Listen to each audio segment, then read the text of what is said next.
Well, that didn't go quite as planned. Back to the drawing board I went, spending countless of hours upon hours by the computer.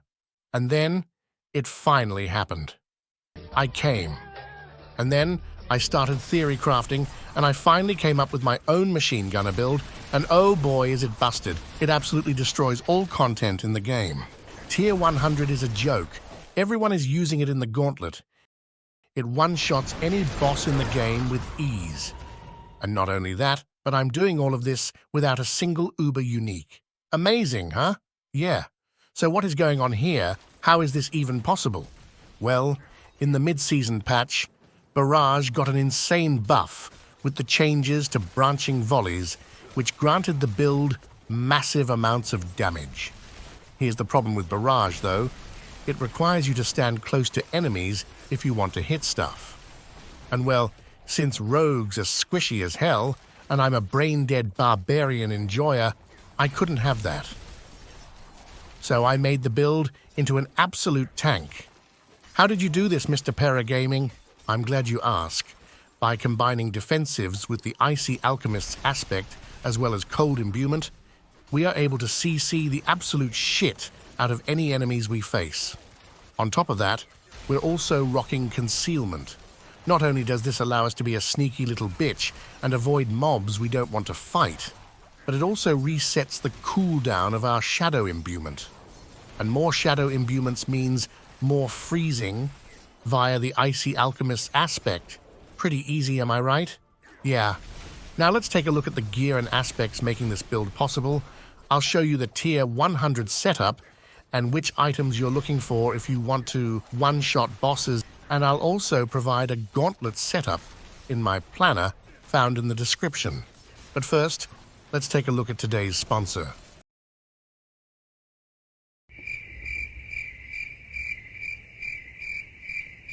Oh well.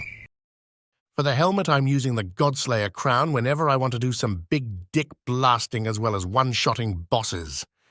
If I'm running some AIDS dungeons, however, then I'll swap to a more defensive helmet which should have the following stats: max life, cooldown reduction, basic skill attack speed, and total armor. If you have Shaco, however, then use it for fuck's sake. Mine is on my shit-smelling barbarian, and I'm way too lazy to swap all the time lol. Now for covering your badonkas, you're going to want a chest. And on this chest, you're going to want the same stats that I'm rocking. If you're not using armor on your helmet, however, then you can drop one of the damage reduction stats and put that here instead. Also, imprint Juggernaut aspect here, or just run without a chest. I don't really give a shit. On the gloves, there's a bunch of nasty good stats you can get. The gloves that I'm using are damn near perfect with one exception. I'm lacking that sick attack speed. I'd much rather replace the all stats, but what can you do? Also, grab the Icy Alchemist's aspect here. For pants, I'm using these. They're pretty decent, actually. The reason... Ah, shit, sorry. Think I just hit my middle-aged puberty. The reason I'm using dodge chance on the pants here are to make sure I keep the attack speed from dodging up, but you can also replace it with some more damage reduction. Just make sure you imprint the resistant assailants aspect here, and you're Gucci. Now for the boots, it depends whether you're blasting tier 100s, bosses, or gauntlet. For example, you probably know by now that shrine buff duration is absolutely busted in the gauntlet, but dog shit for everything else. So you'll need another pair of boots for that. Same goes for tier 100s and bossing. For tier 100s, you need to get resistances on your boots as well as movement speed. I'm also imprinting the hectic aspect here to make sure that I keep 0 cooldown on my imbuements. For bossing, though, you need to grab Beastfall boots as it more than double your damage output. So make sure to kill this bum and grab them. Alright, let's take a look at something interesting. The mother hecking weapons. For bow, the Sky Hunter is absolute perfection here. It has perfect stats as we want to stack as much crit damage as possible, and it also grants a free crit every time we hit a new enemy. The easiest way to farm this is to enter the asshole in Tree of Whispers and kill Varshan. For the melee weapons, we're rocking a sword and a condemnation. The stats on this thing are decent, but what we're really after is the passive, 40% more damage when spending combo points. If you haven't realized yet, this is a combo point build, AMO. For the other weapon, you're gonna prioritize crit damage as we will be using the precision key passive. The other stats are not quite as important, but ideally you would want dexterity, all stats and core skill damage here. Overpower is also good for one-shotting bosses. For aspect, the elements aspect is awesome. You're probably confused as shit about my gem choices here as well. What the hell is going on there? Well, 2 skull gems seem to be enough for me to blast through dungeons easier, but if you're tanky enough, then emerald gems are the best. Alright, what about the jewelry then? Well, for amulet, you're gonna have to swap around a bit depending on what you do. Let's start with the gauntlet.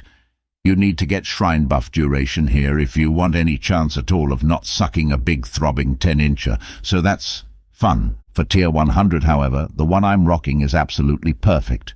Try to get this and imprint the branching volleys aspect here. And for one-shotting bosses, you're going to be using the Banished Lord's Talisman. Okay, now close your eyes because the stats on my rings are currently atrocious. But that's because I'm a goddamn bro swapping between builds for you legends. So show me some love and drop a sub for fuck's sake. What you're actually looking for are max life, crit damage, crit chance and core skill damage in that order. Max life is really damn important, unless you want to die, of course. And for aspects, I'm using rapid, as well as the expectant aspect. Great job, friends, gear and aspects now done. Let's check out my awesome stone collection. Now this is a fine one. I found this digging around in Sasha Gray's asshole, hence the orange color. To boost it further, I'm also grabbing the safeguard and efficiency support here for some extra damage reduction and crit chance. To make sure everything is vulnerable at all times, I'm also rocking breaking support.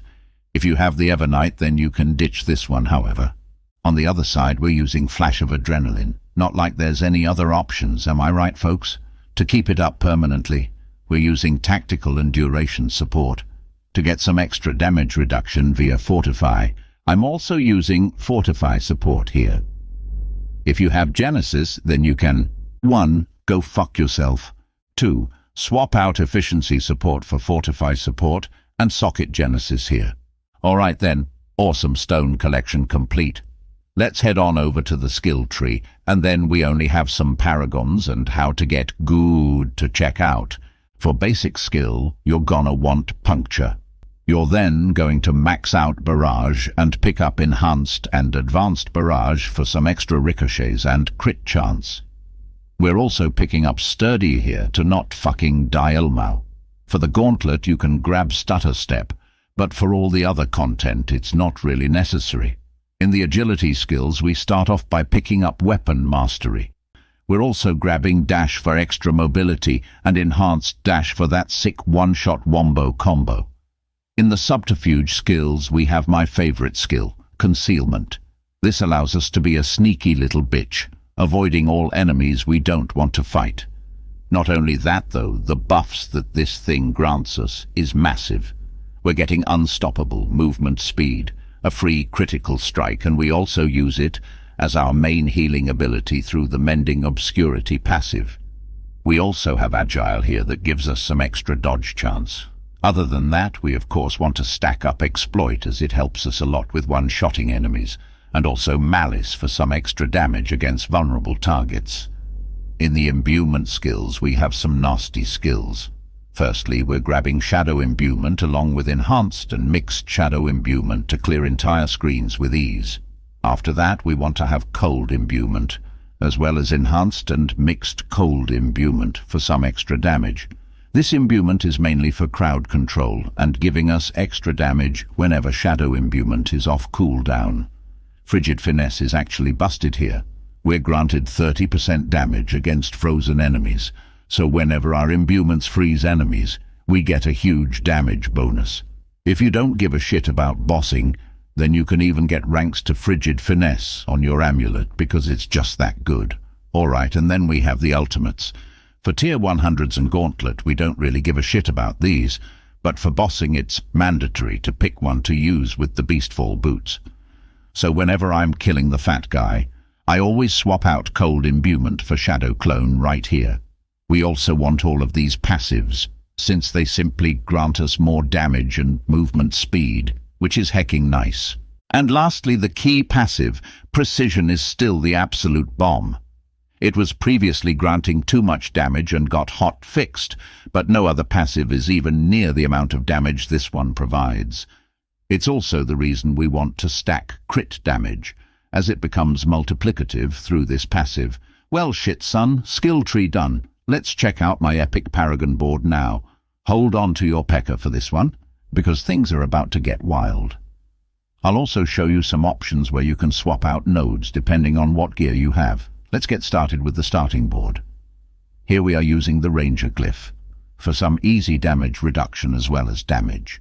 We then head on over to the tricks of the trade board, pick up the legendary node and socket the exploit glyph to proc vulnerability everywhere. Here we also have some important crit damage nodes, which is why this is the second board. After that we go to the no witness board, tell the legendary node to fuck off and socket Night Stalker. This is how we reset our shadow imbuements. By using concealment, we drop into stealth and reduce its cooldown by 4 seconds. As fourth board, I'm rocking the exploit weakness board. The legendary node is great, so get it, damn it. I also have a bunch of cold resistance nodes here, which you can swap out if you're capped on cold resistance. The maximum life is still insane, though. After that, we go to the cheap shot board. Get the legendary node because it's goddamn insane, and socket the turf glyph for big dam and extra defensives. Now, if you're still struggling with defensives, or if you suck at this game, there's a bunch of great defensive nodes here as well that you can grab.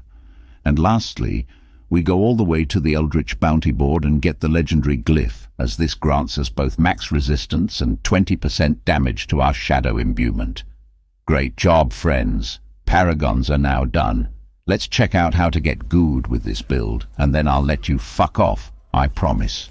The gameplay loop is not quite as easy as the keyboard-rolling brain-dead barbarian builds that I'm usually uploading, but it's still pretty damn easy. In tier 100s, you're gonna want to sneak up real close to your enemies. You then drop her and explode all over your enemies using shadow imbuement. For mobility, you have dash, and whenever shadow imbuement is on cooldown, you either go AFK or use your cold imbuement. Also make sure that you stack up 3 combo points before you go into stealth and start blasting your enemies, because it's gonna be real embarrassing if you whip out your dick and start spamming puncture as you engage in a fight. Alright, pretty easy, huh? Yeah. Now let's check out the Wombo combo. To show it off, let's blow up Lilith real quick. To do this, you're gonna equip your boss gear, Beastfall boots and Banished Lord's talisman. You're then gonna stack up the Banished Lord's talisman to 300. When that is done, you're finally ready to one-shot that fine lady. Start by getting 3 combo points, and now all you need to do is to press your buttons from left to right down here. You dash through her, pop shadow clone, shadow imbuement and concealment, and finish her off with barrage. This combo will one-shot bosses every goddamn time. Okay, and what about the gauntlet then? Well, I don't know, purchase a boost or something. I don't really give a shit. Well, damn legends, that's all for this guide. Let me know if there are any other builds you want covered. Until then, see you next time.